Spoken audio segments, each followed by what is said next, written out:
मौला अली शेर खुदा ने अपनी ज़िंदगी सारी 9 साल की उम्र थी जब कलमा पढ़ा था। 9 साल हुजूर ने सब घर वालों की दावत पकाई, और जब सब लोग आ गए सारे ख़ानदान वाले, तो फरमाया मैं अल्लाह का नबी हूँ, कौन कौन मेरी मदद करेगा। आपको पता है ना कि जब मुश्किल वक्त आता है ना, ये तो तब पता चलता है ना साथ कौन चलता है।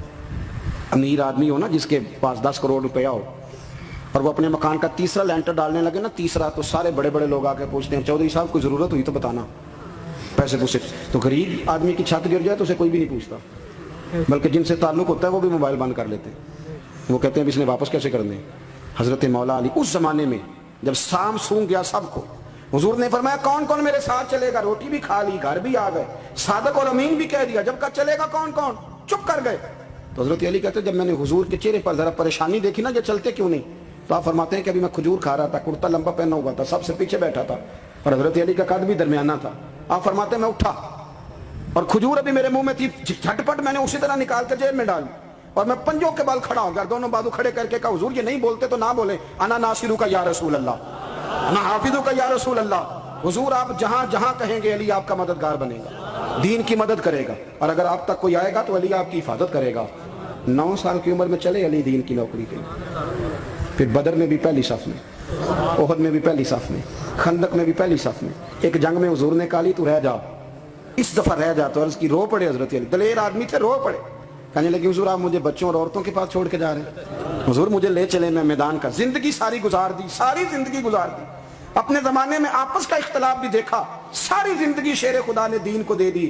कूफे की जामे मस्जिद में 21 रमजान को जब हजरत अली को खंजर लगा ना, तो तारीख में जुमला महफूज है, खंजर लगा ना जब, वो 9 साल की उम्र में यारी लगाई, 63 साल उम्र हो गई, जब खंजर लगा तो कहने लगा फुज़ तु बिरब्बिल काबा, मुझे रब्बे काबा की कसम आज कामयाब हो गया हूँ। पानी परन सहेलियां ते रंगा रंग कड़े, असी परया उसदा जानिए जिसदा तोड़ चढ़े।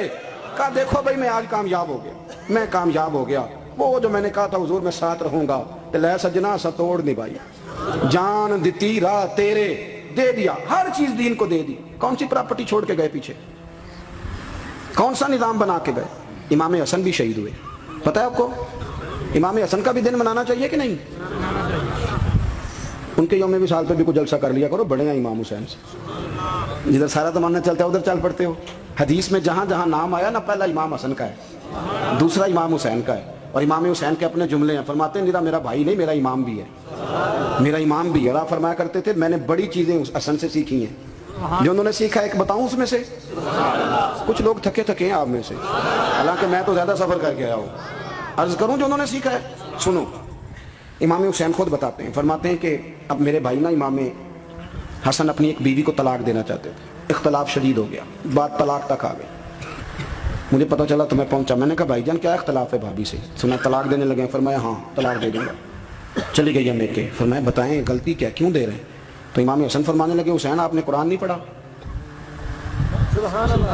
मैंने कहा जी पढ़ा है, बताएं। कहने लगे अल्लाह फरमाता है हुन्ना लिबासुल लकुम व अंतुम लिबासुल लहुन, मर्द औरतों का लिबास है, औरतें मर्दों का लिबास है। फरमाया मेरी बीवी में कोई कमजोरी होगी तो मैं पर्दा डालूंगा कि दुनिया को बताऊंगा। इमाम हुसैन कहते हैं मैंने उठ के भाई का हाथ चूमा, मैंने कहा आयत मैंने पहले भी पढ़ी थी, तफसीर आज समझ में आई है, तफसीर आज समझ में आई है, मेरे बड़े भाई ने समझाई है, समझ में आई। कहते कुछ दिनों के बाद इमाम हसन ने बीवी को तलाक दे दी। मैं फिर आया और मैंने कहा मेरे शानों वाले भाई आप भी बता दें क्या मसला था। तो कहते मेरा माथा चूमा मेरे बड़े भाई ने, और कहने लगे हुसैन छोड़, वो गैर महरम बीबी है, मैं किसी गैर की बातें तेरे साथ क्या करूं, तलाक दे दी, गैर महरम हो गई, अब उसका जिक्र क्या छेड़ना। कहते मैं समझ गया कि मेरा भाई कुरान की उस रूह को जानता है जो हुसैन तक भी पहुंच रही है। भाइयों इमाम हसन रदी अल्लाह तआला अन्हु, आपको पता है ये कायनात का वो अजीम शख्स है, हसन इब्ने अली, वो अजीम हस्ती है जिसने ताज छोड़ दिया, तख्त छोड़ दिया, पर नबी पाक की उम्मत को जोड़ दिया। नबी करीम ने इनको अपने साथ बिठा के कहा था, सही बुखारी में मौजूद है, कहा ये मेरा बेटा हसन सैयद है, या मुसलमानों की 2 जमातें लड़ेगी तो ये सुलह कराएगा। हजरत इमाम हसन ने तख्त छोड़ा, ताज छोड़ा, लेकिन मुसलमानों को आपस में इतनी बड़ी कुर्बानी, इतनी बड़ी कुर्बानी।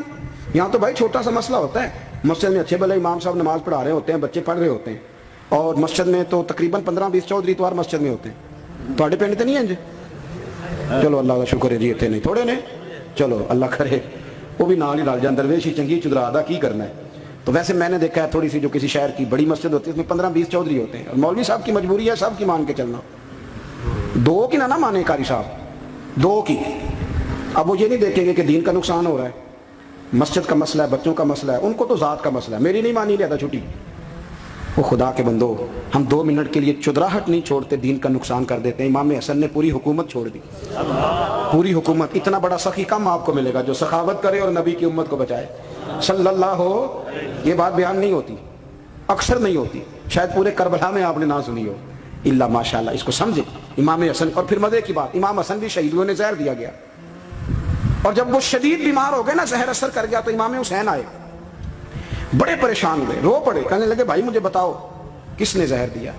تو امام حسن کہنے لگے حسین مجھے شک ہے ایک شخص پر, لیکن شک ہے بھائی, اگر صرف شک ہے تو میں کسی بے گناہ کو بدنام کیسے کر دوں, تمہیں کیسے نام بتا دوں.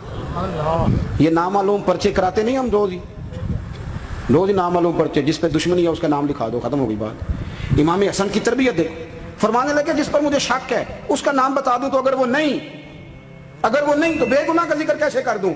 امام حسین فرمانے لگے بھائی جان اگر وہی ہوا تو آپ فرمانے لگے اگر وہی ہوا نا تو حسین پھر بھی تو چھوڑ دے, میں نے رب کے سپرد کر دیا, اللہ بہترین انتقام لینے والا ہے. اللہ اتنا بڑا حوصلہ سیدہ کے بیٹے کا, شیر کے بیٹے کا, شیروں جیسا کلیجہ, اتنا دل دریا سمندروں ڈونگے, کون دلاں دیاں جانے. او بھائی تھوڑا حوصلہ کر, جتن تے ہر کوئی کھیڈے, تو ہارن کھیڈ فقیرہ, اور جتن دا مل کوڈی پیندا ہی ہارن دا مل ہیرا. او کہیں بیک بھی تو ہو نا, کہیں تو درگزر بھی تو کرنا, کہ ہر جگہ چھا کے رہنا ہے, ہر جگہ چھا کے رہنا ہے. میرے ایک سنگی ہیں, آپ کو پتہ یہ جو اسٹیج پہ بیٹھنے والے لوگ ہوتے ہیں نا, یہاں تو اچھے لوگ بیٹھے ہیں, میری طرح کے جو لوگ جو اسٹیج پہ بیٹھنے کا عادی ہو جاتا ہے وہ نیچے بیچارہ بیٹھ بھی نہیں سکتا, یہ مسئلہ ہو جاتا ہے.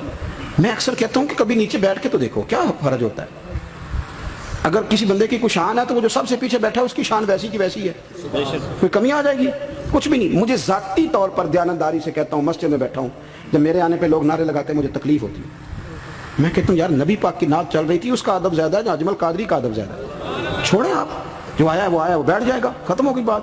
اور ویسے بھی جو لوگ جلسوں کے لیے محنت کرتے ہیں نا, بیچارے اشتہار لگاتے ہیں, مسجد کی صفائی کرتے ہیں, جو لنگر پکاتے ہیں, وہ تو اسٹیج پہ آتے نہیں, حالانکہ زیادہ ثواب تو ان کو ملتا ہے, وہ تو پیچھے چھپے ہوتے ہیں. میں کئی دفعہ مجھے پتہ چل جائے نا اس کارکن نے زیادہ کام کیا اس جلسے کے لیے, تو میں اس کے کان میں کہتا ہوں میرے لیے بھی دعا کری, اس لیے کہ تو نے محنت کی ہے, تیرا اجر اور ہے. ہم تو شان سے آئے بیٹھے اور چھٹی کر گئے.